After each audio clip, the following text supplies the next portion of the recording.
Cette émission a été réalisée par la télévision communautaire des Basques et du Haut-Pays.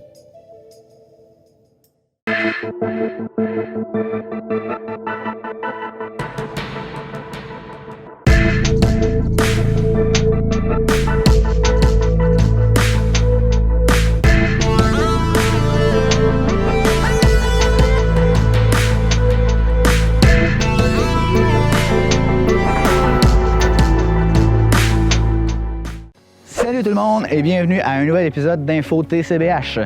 Je le rappelle, Info TCBH, c'est l'émission d'actualité locale et régionale de la TCBH, la télévision communautaire des Basques et du Haut-Pays. Un nom extrêmement long encore une fois, mais pour couvrir un territoire extrêmement grand. La preuve, aujourd'hui, je me trouve à Lac-des-Aigles. Donc, je m'excuse un peu pour les gens de Lac-des-Aigles qui nous regardent. Je sais que c'était ici que la drague de motoneige a eu lieu en début du mois de février. On n'était pas présents, je le sais. Je m'en suis voulu. C'est que j'ai été débordé par d'autres reportages. Je m'en excuse. C'est certain que je vais me rattraper et que je vais venir tourner ça l'année prochaine, si jamais il y en a. Je suis certain que c'est super intéressant de venir voir ça ici. C'est sans doute pas pareil que la drague de motoneige à Saint-Jean-de-Dieu. Chaque municipalité fait ses trucs différemment. Je suis conscient de ça. Je suis pas mal certain que vous aussi, vous faites preuve d'originalité. En commençant l'émission, bien entendu, je fais appel à tous les gens qui ont des commerces, tous les gens qui pourraient prendre leur carte de membre commerciale de la TCBH. C'est combien, vous allez me dire? C'est 75 $ pour l'année, 24 heures sur 24, 7 jours sur 7, autrement que quand il y a des émissions, bien entendu. Et c'est vu dans 21 municipalités sur 4 MRC. Donc, c'est le plus grand territoire de télécommunautaire au Canada. C'est pas le plus populeux, je vous l'accorde, mais c'est quand même assez grand. Et souvent, ce qu'on entend des gens à qui on veut vendre la carte de membre commerciale, c'est qu'ils nous disent « Ouais, mais je le pogne pas des RI. J'ai pas des RI Télécom, je pogne pas la TV communautaire, ça me donne quoi de prendre ma carte de membre avec vous? » En fait, ce que nous autres, on vous répond à ça, c'est que votre carte d'affaires sur nos ondes, c'est pas pour vous. C'est pour les autres qui vont vous voir. C'est pour vous donner une visibilité là-dessus. Et on a de plus en plus de gens qui s'abonnent et qui prennent leur carte de membre, je pourrais vous dire. Donc, moi, je vous inciterai à la prendre. Et si jamais vous avez des questions par rapport à ça, vous pouvez nous appeler 88 851 4000 ou vous nous écrire à tcbh@outlook.com ou nous rejoindre directement sur Facebook. Ça va nous faire un grand plaisir de vous donner un peu plus d'informations. Donc, cette semaine, qu'est-ce qui nous attend dans les reportages? Le mercredi 26 février, je me suis déplacé à Saint-Modeste parce que la municipalité voulait nous annoncer un partenariat majeur pour la réfection de l'église de Saint-Modeste. Donc, Berger, les Tourbières deviendront partenaires majeurs dans la construction, si vous voulez, dans l'espace collectif Berger. Donc, l'église trouve enfin une nouvelle vocation. Donc, on vous montre des images, bien entendu, de l'intérieur de l'église. Les travaux ne sont pas terminés, ce n'est pas une coupure de ruban, c'est seulement une annonce de partenaire, mais ça s'en vient assez bien. Et vous aurez bien entendu, en lien sur la vidéo, un site pour aller consulter la campagne de financement. Le samedi 29 février, je me suis déplacé à Notre-Dame-des-Neiges parce que c'était la 28e édition du Carnaval Opti-Neige du Club optimiste de la municipalité. Donc, j'ai été prendre des images et j'ai pu rencontrer Michael Rioux, donc le président du Club optimiste, pour qu'il nous parle un peu plus de cette 28e édition. Et également, le samedi 29 février, je me suis déplacé à Saint-Cyprien en soirée parce que c'était les Joies de l'hiver. Donc, une soirée de glissade qui était présentée dans le cadre de l'événement Les Joies de l'hiver qui se déroule tout au long de la semaine de relâche. Et j'ai rencontré Rosalie Roy, qui est au loisir à la municipalité de Saint-Cyprien, pour qu'elle nous parle de toute la semaine, toutes les activités qu'il va y avoir durant la semaine de relâche. Et plus précisément, cette soirée-là, donc du 29 février, j'ai pu filmer beaucoup de jeunes qui glissaient dans l'espèce de petite montagne qu'ils leur ont fait là, pour qu'ils s'amusent. Et je peux vous dire que j'ai eu du fun, moi aussi. Moi et les jeunes, on avait un petit défi. Là. Je me plaçais un peu dans la piste avec la caméra pour pouvoir prendre des belles prises.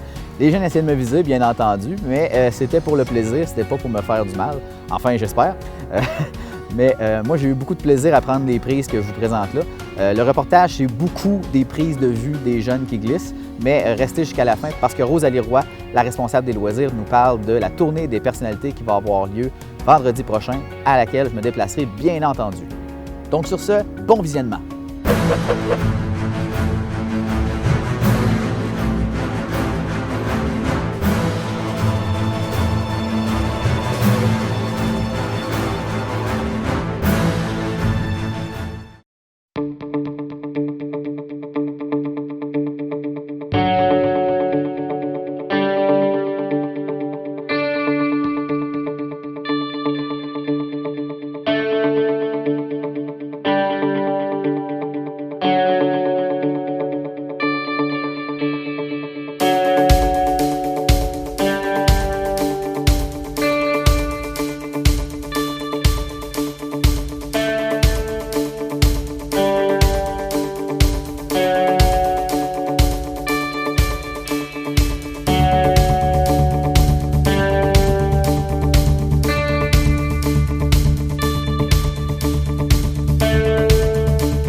Michael Rioux, président du Club optimiste de Notre-Dame-des-Neiges. Ce week-end, le 28-29 février, on a notre carnaval le Petit-Neige de Notre-Dame-des-Neiges. Le 28 février, nous avons eu le 5 à 7 ailes de poulet, suivi de Yann Tremblay, qui nous a fait un très bon show. On avait aussi la participation de Jeannette avec son jeu de la poule, qui a très bien marché. Aujourd'hui, le 29 février, nous avons la truite. Que nous avons mis dans un bassin et les enfants ont très bien participé. Nous avons fait tirer plusieurs prix de présence. Présentement, les enfants sont en train de faire des bonhommes de neige.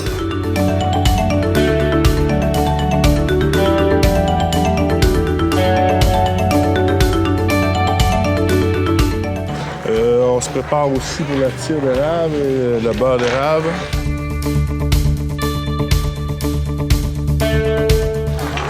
On a aussi la glissade, les enfants glissent.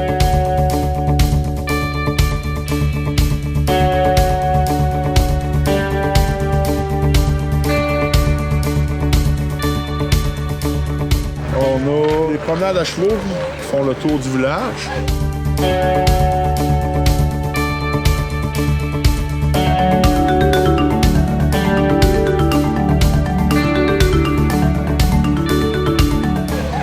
Et on a la patinoire avec les jeunes qui patinent à travers tout ça. Fait que ça fait plusieurs activités autour à regarder d'un bord et de l'autre.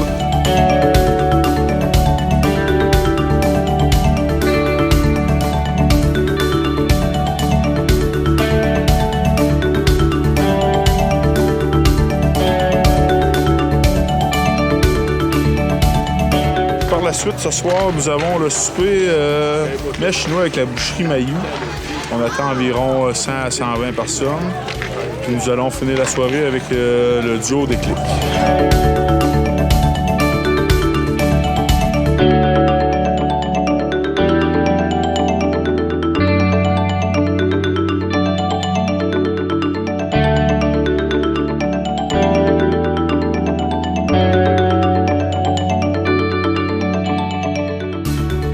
Nous sommes présentement à la 28e édition.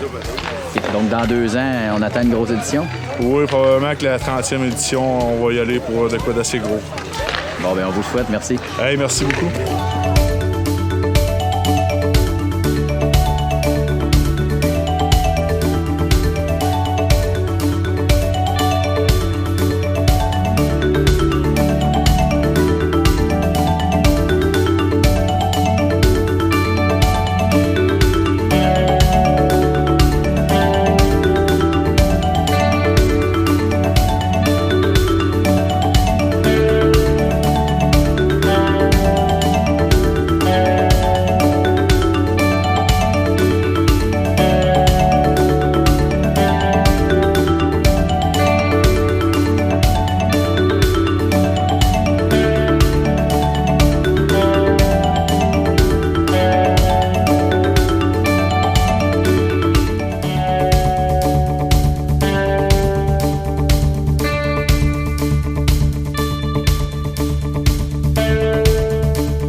multifonctionnelle. Puis, bonjour à tout le monde. Donc, bien sûr, ça me fait plaisir de vous accueillir aujourd'hui pour faire le point sur la transformation, la réhabilitation de l'Église en salle multifonctionnelle, sur notre campagne de financement et sur la présentation de notre partenaire majeur.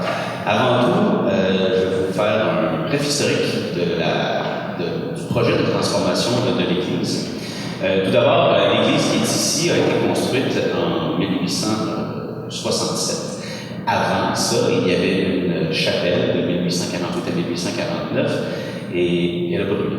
Elle a été construite en 1848-1849, elle a malheureusement brûlé et c'est cette église-ci qui a été construite ensuite. Dès 2007, un colloque sur le développement économique et social a eu lieu à Saint-Modeste. Et parmi les besoins prioritaires exprimés par la population, il y avait pour la rénovation de l'Église, la proposition pour le projet de l'Église, la création d'un centre multifonctionnel, incluant des espaces de rencontre plus grands pour nos organismes, la création d'un espace et d'un lieu réservé à la jeunesse modestoise et la modernisation de notre bibliothèque municipale. De 2007 à 2018, la municipalité, les partenaires et les citoyens impliqués ont travaillé très fort à la réalisation du projet de transformation de l'Église avec notamment, en juillet 2017, l'achat de l'Église par la municipalité, la transformation de la sacristie de l'Église en bibliothèque municipale fonctionnelle en 2018, plus la réfection de la structure complète du plancher de l'Église. 2019-2020, on a réalisé, comme vous pouvez le voir aujourd'hui, les travaux de transformation de l'Église en salle communautaire multifonctionnelle, avec un équipement quand même tout très moderne. Donc à ce jour, les travaux de l'entrepreneur général sont quasiment complétés. Il reste des travaux de finition, l'équipement et l'ameublement étaient finalisés afin de pouvoir rendre la bâtisse fonctionnelle et pouvoir ouvrir au public. Une inauguration est prévue dans le cours du printemps, possiblement, oui, on verra bien. Après ces travaux, la bâtisse va être utilisée pour plusieurs choses différentes. On va parler de spectacles, de repas, des banquets, des congrès, des activités sociales, services religieux, des activités de loisirs, des formations, des colloques, etc., des réunions, y compris la séance du conseil qui aura lieu dans le cœur juste derrière. On voit ici, vu qu'on est en hiver, on voit un peu la représentation extérieure de ce que vous pouvez voir présentement de la terrasse et de la nouvelle entrée de la bibliothèque. C'est un espace qui est tout nouveau, qui va permettre une prise de possession en guillemets des citoyens de leur nouveau bâtiment multifonctionnel.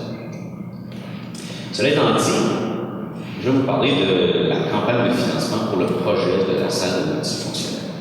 On est en campagne de financement depuis le mois de juin environ. On en parle depuis presque un an aussi. Cette campagne-là nous permet de financer le projet de façon plus adéquate. Notre plan de financement ressemble à ceci. On a un fonds de réserve de la municipalité de 205 000, une campagne de financement qui sera de 176 000, ce dont je vous parle aujourd'hui. Il y a un emprunt de la municipalité de 113 000 et la subvention du ministère des Affaires municipales était de 915 000 $, au total de 1,4 million. Donc, il y a plusieurs moyens où j'invite ici aujourd'hui les gens à contribuer à notre campagne de financement. Donc, si vous voulez relayer le message, on serait bien content. Il y a plusieurs façons de donner. Il y a plusieurs montants, bien sûr, on peut donner de façon infinie, mais on a des options d'affichage, si vous voulez, un type de partenaire, bronze, argent, or ou diamant, selon les montants que les gens vont vouloir donner. Donc, jusqu'à présent, depuis les 6 à 8 derniers mois, on est arrivé tout de même, avec diverses entreprises, divers citoyens, à un montant sur 176 000, un montant de 122 275 $ tout de même dans notre campagne de financement. C'est quand même bien. Et comme dans n'importe quoi, c'est tout le temps les derniers bouts qui sont les plus difficiles. Donc, on invite bien sûr les gens à contribuer à notre campagne de financement. On peut le faire de façon assez simple en se rendant sur le site web qui a été créé à cette intention, sallesaintmodeste.wordpress.com, ou simplement en appelant au bureau municipal ou auprès des membres du comité de la salle fonctionnelle. Une fois la campagne terminée puis le bâtiment utilisé, on va pouvoir compter sur des revenus de fonctionnement pour financer l'entretien puis le bâtiment. Donc, notre partenaire majeur, la municipalité est quand même assez fière de pouvoir compter sur ce partenaire-là. C'est la conclusion d'une entente de partenariat qui, sur une période de 15 ans, avec un directeur économique majeur de notre région, dont le siège social est situé à Saint-Modeste. Je pense que c'est pas vraiment une surprise pour personne ce matin. Il s'agit de Berger. Alors j'invite aujourd'hui, présentement, M. Louis-Marie Bastille et Mme Mélissa Berger à venir vous adresser quelques mots pour vous discuter des ententes. Alors, bonjour à tous. C'est un immense plaisir pour moi d'être ici ce matin pour sceller l'entente de partenariat entre Berger et la municipalité de Saint-Modeste. C'est une belle fierté pour Berger de s'associer au projet de la salle multifonctionnelle qui va devenir en fait l'espace collectif Berger. Vous savez, notre entreprise a vu le jour dans cette municipalité, cette belle municipalité en fait de Saint-Modeste. Et puis, c'est une façon pour nous, en fait, pour mon père, mon oncle, ma soeur et moi, et certainement ma grand-mère et mon grand-père, de redonner à la communauté. Communauté qui nous a si bien accueillis en 1963, qui nous a vu grandir et qui continue aussi de nous appuyer dans notre croissance. Une salle collective, quel besoin ça répond? Vous savez, de ce temps-ci, les gens, le besoin en fait se fait de plus en plus sentir, soit à travers des projets de jardin communautaire, des causes communes ou des salles multifonctionnelles comme on s'apprête à faire ici dans l'Église. Ce qui importe les gens maintenant, c'est de créer des lieux rassemblants. C'est devenu de plus en plus important pour la communauté. On a tous un besoin de sentiment d'appartenance, un besoin de partage, et je pense que c'est ce que ce lieu-ci va répondre, va nous aider à accomplir. Et ça va certainement devenir le lieu de rassemblement par excellence, j'en suis convaincue. C'est merveilleux. Moi, j'ai fait ma première visite ce matin à la bibliothèque. C'est un coup de cœur, c'est chaleureux. Cette salle-ci va permettre de faire des concerts et je pense même qu'elle va servir à Berger pour certains événements. J'ai ma gang qui est là en arrière. Je pense qu'on serait bien ici pour faire tout de suite la lieu stratégique. On se sentirait hyper confortable. C'est un beau projet, c'est un projet d'envergure. C'est un projet qui va permettre sans doute à la communauté de continuer de rayonner, de continuer d'être dynamique et puis de plaire à ses citoyens actuels, mais aussi aux futurs citoyens. Alors sur ce, chez ITAC, on est très très fiers, Berger, de s'associer au projet. En mon nom de Valérie, qui ne peut pas être ici aujourd'hui, et au nom des 250 employés qui travaillent quotidiennement dans la municipalité, merci. Merci M. Villard, merci Louis-Marie, et merci à tout le comité aussi qui contribue au projet de la salle multifonctionnelle de l'espace collectif Berger. Merci, bonne journée. De mon côté, j'aimerais beaucoup vous accueillir régulièrement pour des annonces telles que celles que l'on fait aujourd'hui. Cependant, le petit historique que vous avez pu voir vous montre bien qu'avant la réalisation complète d'un projet, il y a beaucoup d'étapes à franchir et ça ne se fait pas du jour au lendemain. Quoique, je disais à Mélissa tout à l'heure, on a vu que pour la construction de l'église, ça a pris juste 2 ans. Ce que présentement, avec notre réglementation, on réussit rarement à en faire aussi rapidement. Et pourtant, c'était un immense édifice. Je veux préciser tout de suite, pour qu'il n'y ait pas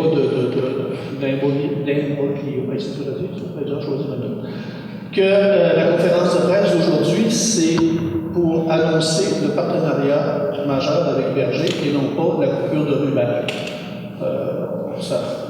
On aurait pu penser que c'était l'inauguration officielle et la coupure de ruban. Ce n'est pas le cas. Ceux qui ont pu faire le tour un peu ont vu qu'il reste encore certaines choses à peaufiner avant de pouvoir faire une ouverture officielle à la population et faire une coupure de ruban. Donc, mais c'est important pour nous d'annoncer ce partenariat-là avec Berger dans ce magnifique projet qu'on est à veille de pouvoir concrétiser de façon définitive. Puis, en ce qui me concerne très personnellement, c'est que ça fait plusieurs semaines que j'avais hâte de pouvoir vous inviter à venir visiter cette salle-là parce que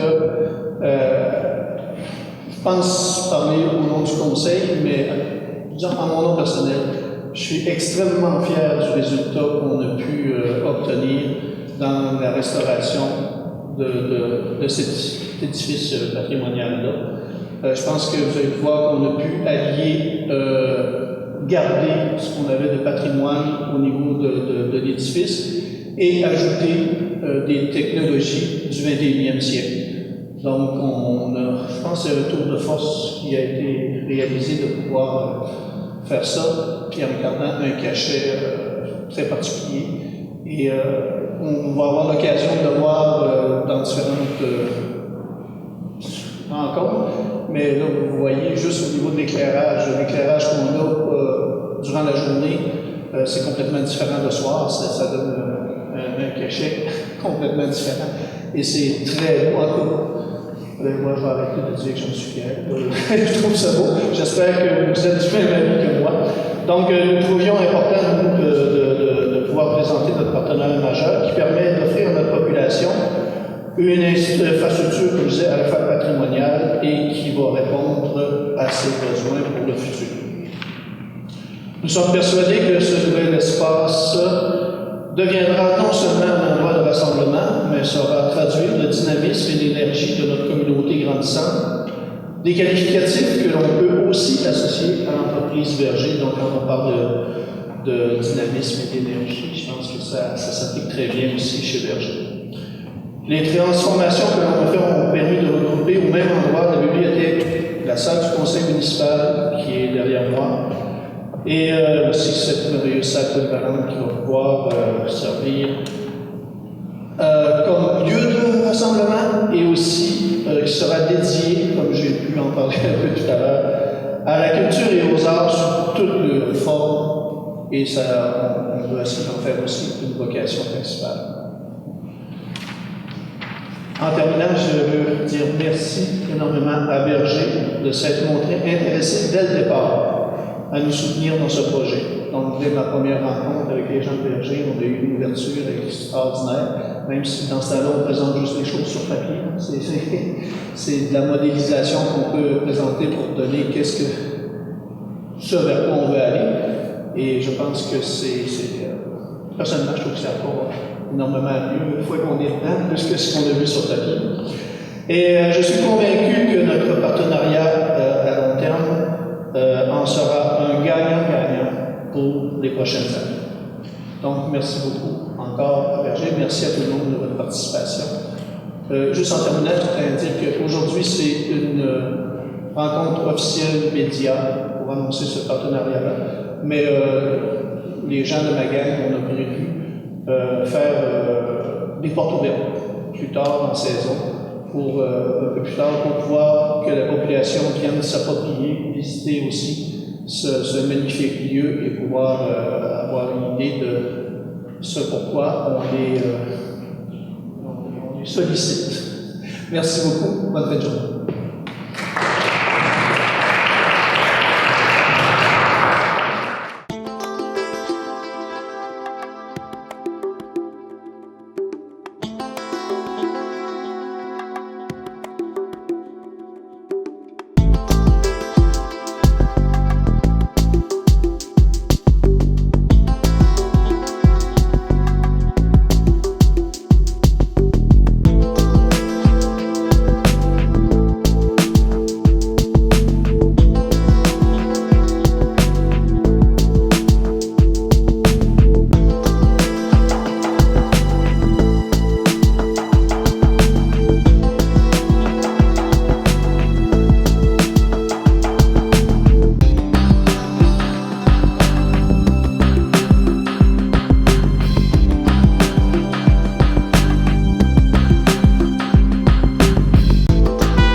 J'espère que vous avez aimé les premiers reportages qu'on vous a présentés. Si vous avez des questions par rapport à ces reportages-là, encore une fois, contactez-nous. Et sur ce, nous, on s'en va prendre une courte pause publicitaire. Pas besoin de ça. Vite ça. On enlève ça. Vous pouvez prendre votre journée, messieurs. On range le noir. Pas de larmes. Parce qu'il n'y aura pas de décès. Grâce à François qui a sauvé son ami d'une surdose d'opioïdes en lui administrant un antidote sécuritaire, la naloxone. Voilà.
Vous avez raté un événement dans votre région et aimeriez le revoir?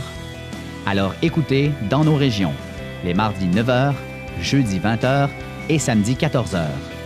C'est dans cette émission que vous pourrez revoir en intégralité les événements marquants de votre région, seulement sur les ondes de TCBH. Le cheval a toujours émerveillé l'homme. Depuis longtemps, il fait partie de nos vies. Mais nous oublions souvent sa vraie nature, celle d'une proie. Sandy Letarte et Claudia Parent, spécialistes du comportement équin, viennent en aide aux chevaux démontrant des troubles comportementaux afin de leur permettre de libérer le stress et ainsi d'évoluer vers une communication plus harmonieuse avec l'humain.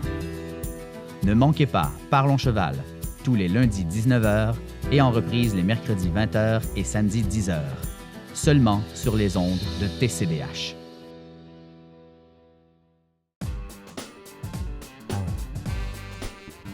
Chez nous, l'hiver, on va jouer dehors.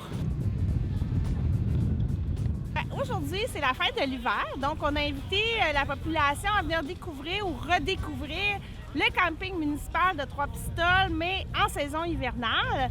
Donc, de vraiment se rendre compte du potentiel ici, là, récréatif qu'il y a pour faire du ski de fond, de la raquette, de la marche. Il y en a même qui courent derrière nous et on a une superbe glissade là, juste en arrière ici du bâtiment.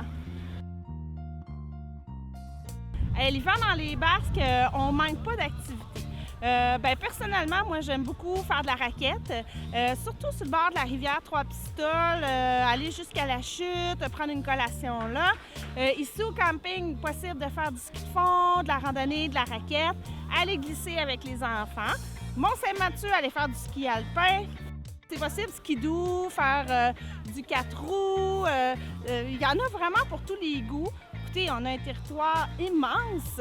C'est la nature à perte de vue. C'est accessible. La plupart des sites sont gratuits.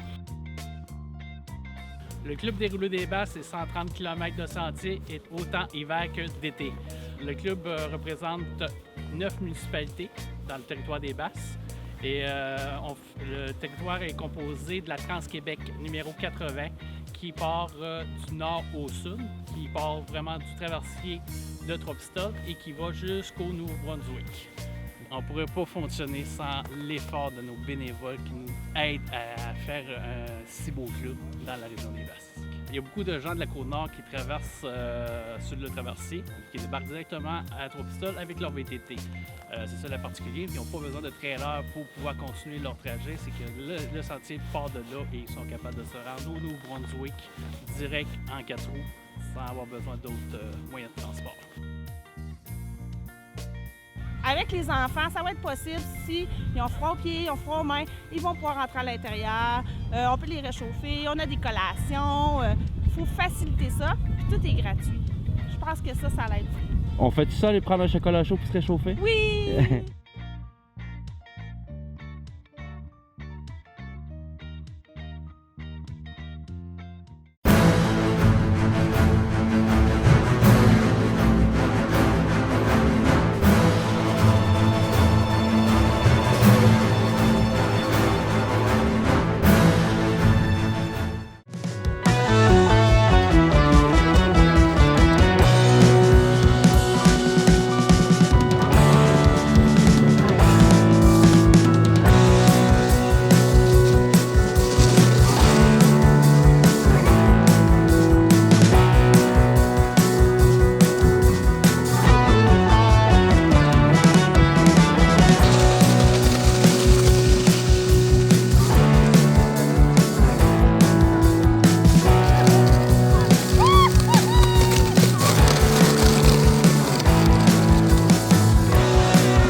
C'est la deuxième année qu'on fait ça comme ça. On fait un gros feu, puis on fait une méga glissade. Là. Les enfants, ils ont bien du fun, ça va vite.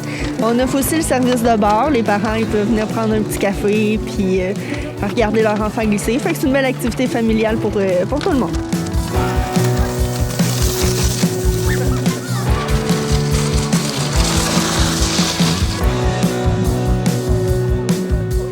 Dans le fond, ça commence la semaine des joies d'hiver. Hier, on a eu la randonnée de raquettes pour ouvrir la semaine.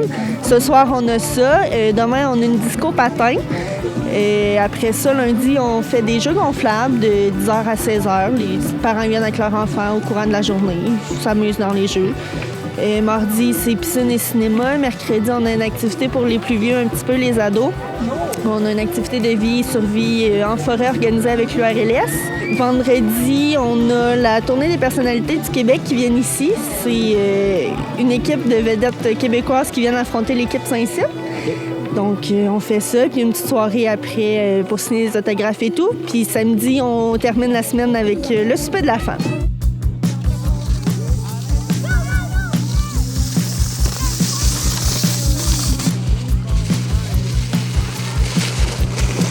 On essaye d'axer la semaine de relâche sur des activités beaucoup familiales pour que les parents puissent venir avec leurs enfants parce que plus ça va, plus que les parents prennent le congé. Donc, on essaye de faire des activités qui plaisent à tout le monde.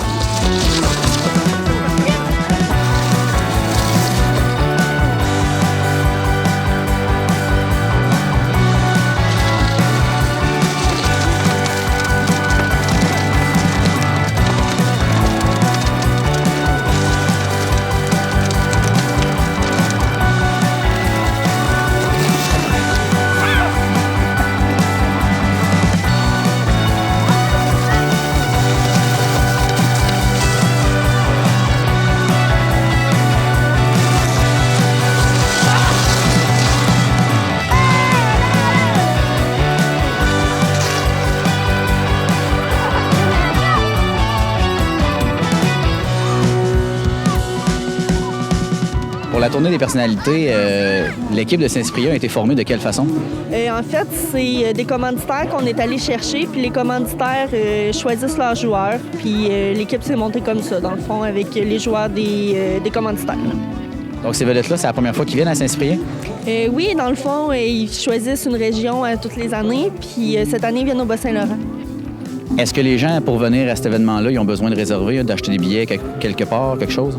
Oui, les billets sont mieux de les acheter d'avance parce que ça part vite. On a vraiment beaucoup de vendus. Il va peut-être en rester quelques-uns à la porte, mais je ne prendrai pas de chance. Je l'achèterai d'avance. Et les gens peuvent se procurer les billets où? Ici, à la municipalité à Saint-Cyprien. Sinon, à partir de lundi, ils vont en avoir à vendre en journée au gaz-bar multiservice à l'entrée du village.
On s'était rencontrés pour faire la promotion un peu de la pièce Mal de bloc avec la troupe à Euseb. Comment ça a été? Ça a super bien été. On a eu une 60aine de personnes. Ils ont bien aimé ça. C'était très rigolo. Bien, merci beaucoup. De rien.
c'est maintenant la fin de l'émission. J'espère que vous avez apprécié les reportages qu'on vous a présentés durant l'émission. Encore une fois, si vous avez des questions, des commentaires, Facebook, YouTube, tcbh.tv, n'hésitez pas à nous écrire, à nous appeler 851-4000 dans le 418. Et si jamais, encore une fois, s'il y a des commerçants qui veulent s'afficher sur les ondes de la télé communautaire, c'est facile, vous prenez votre carte de membre de la télé communautaire au coût de 75 $ pour l'année. Et ça vous donne droit à votre carte d'affaires sur nos ondes, 24 heures sur 24, 7 jours sur 7, sur 21 municipalités dans un territoire de 4 MRC, le plus grand territoire de télé communautaire au Canada. Sur ce, je vous souhaite une très belle semaine. On se souhaite du beau temps, comme c'est en ce moment. C'est super beau. Faites comme les gens qui sont dans ces cabanes-là. Je ne sais pas s'il y en a aujourd'hui. Allez pêcher, sortez en raquette, faire du ski. Faites un peu l'exercice. C'est super le fun quand il fait super beau comme ça. Au moins, aller marcher. C'est super intéressant là, de passer un bel hiver comme ça. Il faut en profiter plutôt que de se dire « Ah, c'est l'hiver, c'est plate, on chiale ». Non. C'est mieux de sortir dehors, en profiter quand il fait beau, puis de se dire qu'on a quand même un bel hiver cette année. Donc sur ce, bonne semaine à tous.